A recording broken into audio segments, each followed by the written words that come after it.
गरीब परिवार के घर में आई बाढ़। जोरदार बारिश हो रही थी। उसमें भी सुनील बरसात में भीगते हुए अनाज की बोरी उतार रहा था।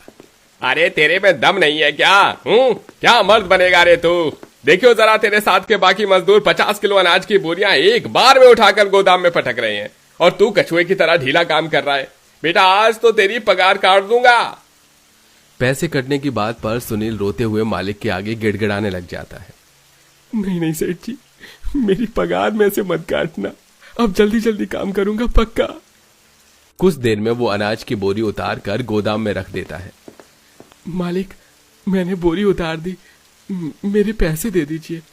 ये ले, तेरी आज की दिहाड़ी 150 रुपया।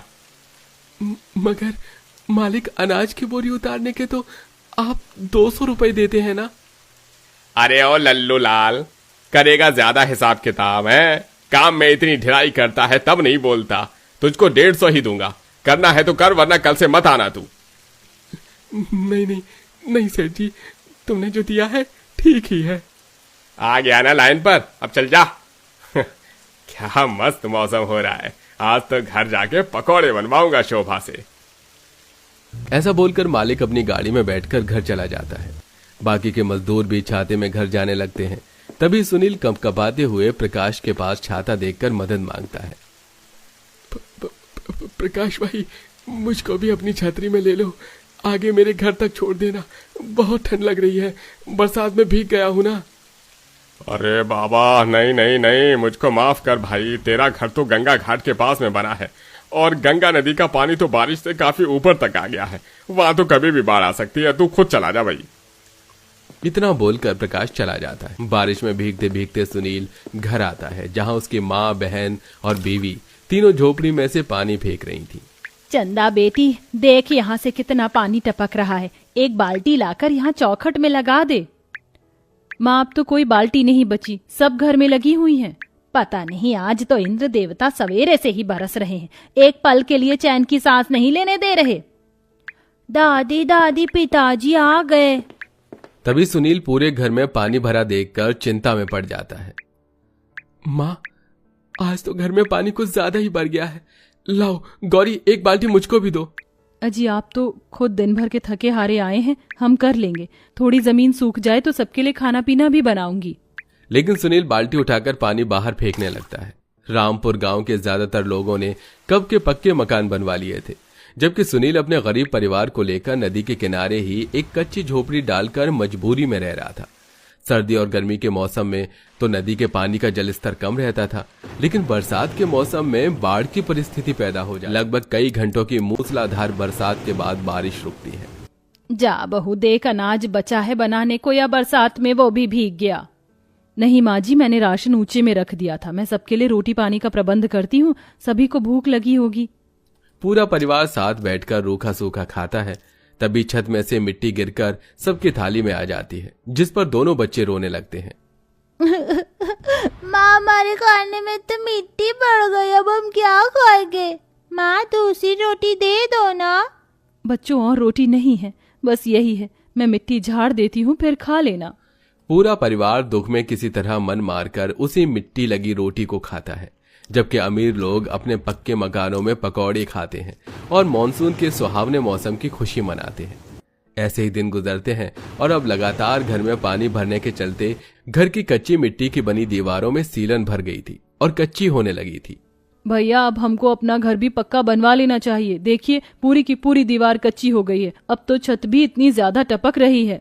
कहाँ से लाऊं पक्का घर बनवाने के लिए पैसे? अरे ना तो मैं अमीर हूं, ना तेरे गरीब भाई की इतनी तगड़ी मोटी कमाई है कि पक्का मकान बनवा लूं।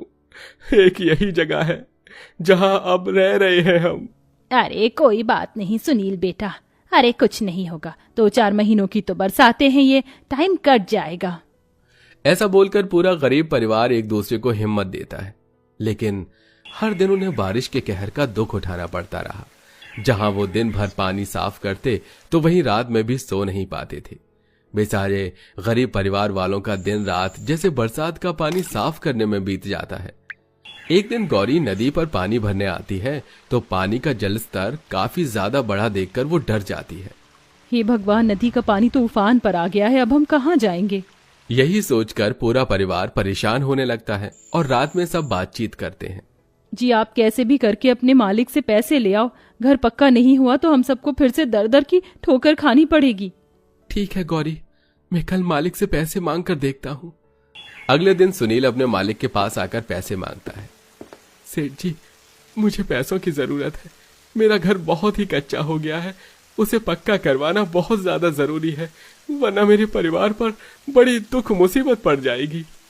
अरे तो इसमें मैं क्या करूं भाई, मेरे पास थोड़े पैसे का पेड़ लगा है, मैं नहीं मदद कर सकता। दुख की उस स्थिति में सुनील का मालिक भी उससे आंखें फेर लेता है। निराश हताश होकर सुनील आंखों में आंसू लिए घर लौटता है। तभी हर दुकानों पर चल रहे समाचार में बाढ़ की खबरें सुनाई जाती हैं, जिसे सुनकर वो दिल पर हाथ रख लेता है और भागा भागा घर लौटता है, जहां दीवार का एक हिस्सा नदी की लहर से टूट गया था और घर में पानी तेजी से आ रहा था। सास बहू बेटी उसे निकाल रही थी और दोनों बच्चे बिजली कड़कने की आवाज से सहमे से बैठे थे। हे भगवान, इतना पानी निकालने के बाद भी पानी तो कमर तक आ गया है। माँ, चंदा, गौरी, जल्दी जल्दी सामान बांधो। अरे पर क्या बात है सुनील, तू इतना हाफ क्यों रहा है? सब ठीक तो है?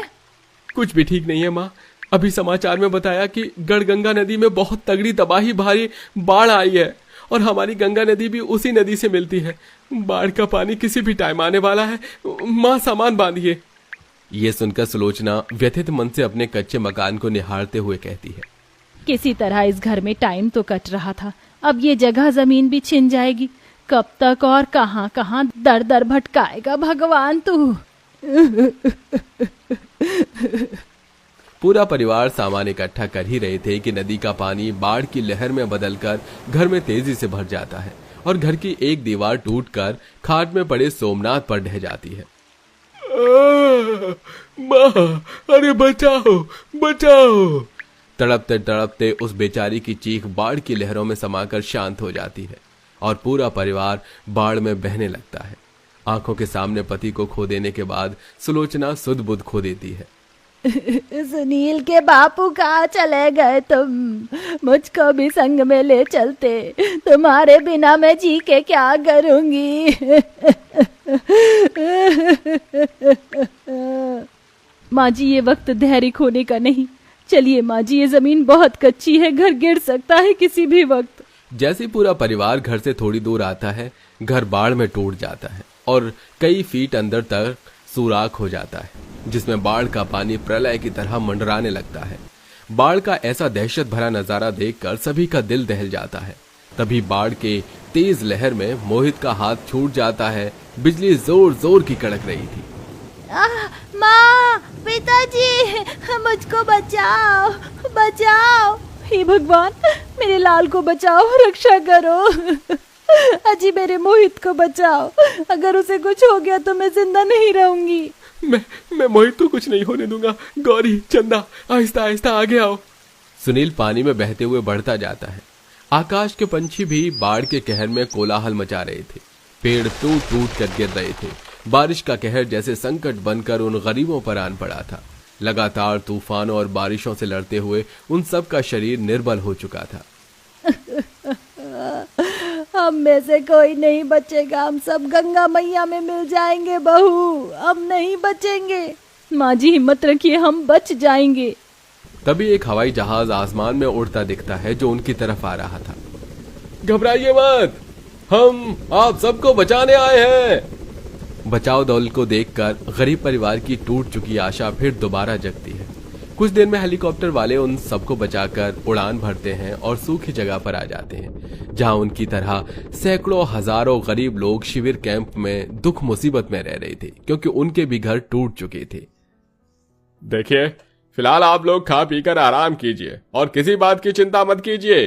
सरकार की योजना के तहत जितनों के घर गिर गए हैं, हम आपको काम देंगे जिससे आप अपना घर बना सकते हैं। यह सुनकर सबको तसल्ली सी आती है।